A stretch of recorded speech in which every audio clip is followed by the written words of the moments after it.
Vuelve a su Londres natal, hacía 22 años que estaba haciendo cine en Estados Unidos y vuelve a reencontrarse con sus paisajes más queridos y sus lugares de infancia. La película empieza como un homenaje a esta ciudad, es una película además muy londinense, empieza con un plano aéreo de la ciudad de Londres y a partir de ahí el Covent Garden, un Covent Garden naturalmente que yo supongo que no es el que recordaba a Hitchcock de cuando él era un chaval, pero tampoco es el Covent Garden en que podemos encontrarnos ahora, absolutamente transformado en algo para turistas.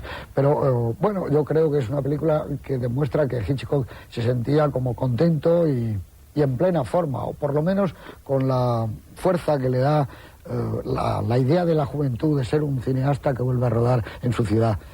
Dice Truffaut en la última versión de su libro sobre Hitchcock que antes de poner la película en el Festival de Cannes le notó muy envejecido, pero que cuando se pasó la película al día siguiente o a los 2 días había rejuvenecido 15 años. No se esperaba las críticas tan elogiosas, las risas durante la proyección acogiendo ese inspector que habla con su mujer que está ensayando la Nouvelle Cuisine francesa, que le dio como una enorme euforia y una alegría, que se encontró joven con un público que pensaba que había perdido en sus películas anteriores, en fin, que para él fue una fiesta.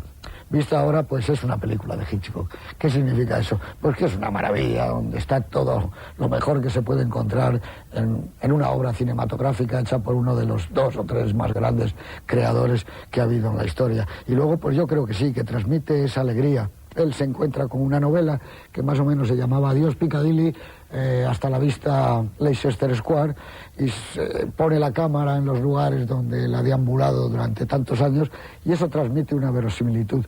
Quizá el reparto en cuanto a los hombres no es todo lo bueno que debía haber sido. Yo echo de menos a Michael Caine y a otros actores, pero las mujeres sí. Huye por primera vez en su carrera también de esas rubias aceradas, frías y maravillosas, y mete unas mujeres de carne y hueso, y nunca mejor dicho, porque yo creo que es la primera vez y única en las películas de Hitchcock donde la carnalidad tiene una fuerza nunca vista, nunca se habían visto pechos de mujer, ni sobre todo poner la cámara haciendo esa incidencia. Es una película, Hitchcock es una película estupenda, pero aquí está Miguel Marías, que nos va a dar naturalmente su versión. Buenas noches, de frente. Buenas noches, pues no se va a distinguir mucho de la tuya porque es muy evidente. Yo creo que la película, nada más empezar, uno tiene una sensación contagiosa, además, que es bueno, de felicidad, de volver. Y volver a un Londres, por otra parte, soleado, nada siniestro, sin nieblas, sin brumas. Hitchcock siempre dijo que le gustaba mucho la idea de hacer un crimen a la luz del sol y con una gota de sangre que cae sobre unas flores. Bueno, pues hay un poco el equivalente de esto en esta película, que claramente tiene un espíritu de volver al escenario de su infancia. De hecho, su padre era comerciante en el Covent Garden y por esas zonas tendría en sus correrías infantiles más o menos guillermiles, o por lo menos a mí me gustaría imaginármelas como si fuera un pequeño Guillermo Brown gordito.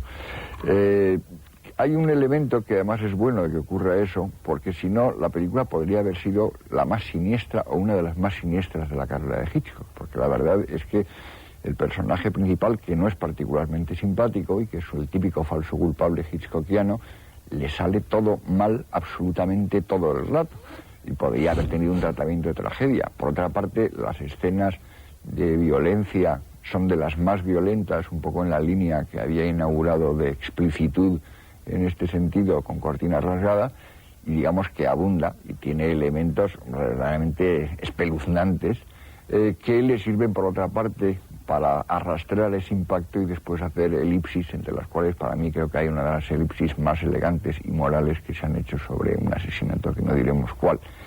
Pero creo que en esa conjunción de elegancia y espíritu festivo, de sentido del humor y de lo siniestro que se oculta incluso bajo lo más inocente como un mercado de frutas, vegetales y flores, y bajo el aspecto amistoso de alguna de la gente que pulula por allí, está todo Hitchcock resumido. Es curioso porque muy a menudo las últimas obras de los grandes directores ancianos son algo testamentarias, pero son películas muy particulares, muy en clave, que hay que conocer las anteriores para entenderlas cabalmente. Sin embargo, esta podría ser una muy buena presentación de Hitchcock. Yo creo que esta película, el que no haya visto, si es que hay alguien, ninguna película de Hitchcock, ve esta y se hace una idea bastante aproximada de por dónde fue Hitchcock toda su vida. Bien, pues muchas gracias, creo que está estupendamente presentado y que coincidimos en todo.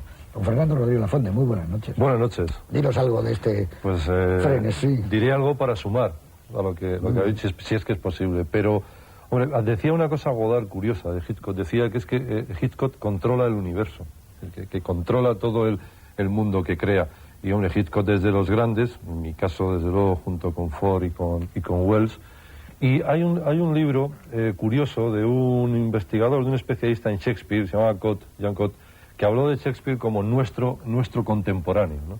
Entonces, se podría hablar de Hitchcock como nuestro clásico, es decir, en el sentido de nuestro clásico contemporáneo. Ya lo apuntabais vosotros. No, por un lado, porque está en esta película, porque está el aspecto comercial y experimental, porque está el aspecto de la búsqueda y del hallazgo, porque está también lo abstracto y lo concreto, porque está el humor, que salva en parte esta película, y está el drama. Y después ese arte, en cada escena prácticamente, el arte de encuadrar, la composición, el ángulo donde están tomadas las escenas, aquí tú ya has apuntado alguna que ahora veremos, y también la lógica de la sucesión de las... Y después está, yo lo que creo que es el gran asunto de Hitchcock, que es la confusión de identidad y sobre todo el falso culpable. El falso culpable que en esta película además parte, ya lo verán ahora y lo veremos todos los espectadores, cómo se parte de aquí. No vamos a saber desde el principio casi qué es lo que pasa. El problema es cómo vamos a llegar a ver cómo se soluciona todo eso. Ahora, es verdad que la vuelta, ese regreso de Hitchcock a Londres, es un Londres maravilloso, con algunos chistes privados, nada más empezar así para ir colocándonos bien en situación. Ahora, yo no sé si en esta película le ocurre a Hitchcock ese Norman Bates, protagonista de Psicosis, que Hitchcock llevaba adentro. Es decir, porque, y quiero no ser demasiado morboso, ¿no? Pero cómo Hitchcock trata o procura mantener lo más oculto partes de sí mismo que yo creo que aparecen en esta película. Y otra cuestión sería también, tú lo has citado, porque aquí hay una verdadera, no borrachera de carne, porque no es lo que ha venido después, aquí está muy cuidado, pero está también muy duramente cuidado. Sí, la apertura de nuevos tiempos le obligó a Hitchcock a lo mejor a dar pasos que no había dado por otros tiempos, y lo que probablemente tendrán que ver los espectadores y discutir nosotros, si os parece, es si eso añadió o no añadió algo a la filmografía de Hitchcock. Me parece muy bien. Señor Gómez Angulo, don Juan Antonio, muy buenas. Buenas noches. Buenas noches. Bueno, pues venga, vamos a ver la película, dinos algo. La gente que poco más que añadir, muy brevemente. Evidentemente estamos ante uno de los directores más populares de la historia del cine. Yo creo que junto a John Ford, no ya a cinéfilos, a cualquier telespectador o espectador cinematográfico, se le preguntaran algunos títulos de algunos directores, pues posiblemente tanto John Ford como Hitchcock serían los que sumarían más títulos populares. Eso tiene también un lado pues más discutible, que a veces opera negativamente en la calidad, o cuando se habla entre cineastas o se hacen las famosas listas de mejores películas, porque claro, entre la filmografía de Hitchcock, ¿quién va a elegir una o dos películas? Cuando echamos mano de los recuentos, pues Hitchcock sale repetido 10, 12, 13 veces, pero no se acumulan las votaciones en un único título de Hitchcock. Eso también le pasa a John Ford, quizá no tanto como a Hitchcock, pero en todo caso quizá Frenesí no forme parte de las películas más populares de Hitchcock, pero coincido con lo que decía José Luis al principio, de que es una película más entre las buenísimas de Hitchcock. Eso va también al hilo de lo que apuntaba Miguel de cuándo se produce la madurez creadora en cualquier creador y en cualquier arte.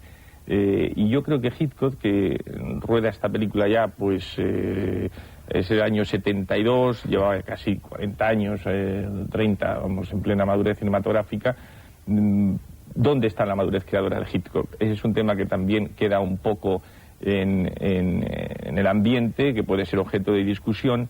Pero yo pienso efectivamente que el reencuentro con Londres, recuerdo perfectamente cuando se estrenó la película en España, yo creo que fue muy bien acogida por la crítica, porque como apuntabas tú, detrás de los tópicos estos que siempre se han discutido sobre el tema de Hitchcock, su relación con Kafka, que yo no la veo tan clara, o el tema del falso culpable, que en el libro de en el libro de Truffaut fue uno de los temas que los dos prologuistas, que fueron Chabrol y Romer, hicieron a ese libro, pues hablaban que era una de las características del cine de Hitchcock. Aquí, sin embargo, el tema del faz culpable queda, bueno, para la evidencia de lo que es el desarrollo de la película, pero no para el espectador, que claramente en este caso el culpable pues se pone de manifiesto desde casi el inicio de la película, ¿no? Pero en fin, es una obra de madurez, es una obra, pero que bien, como decía Miguel, podía haber sido el primer Hitchcock y estaríamos ante una de las grandes películas de este gran cineasta inglés. Muy bien, muchas gracias. Pues nada, vamos a ver Frenesí, una película, yo diría, londinense del maestro, que además vuelve con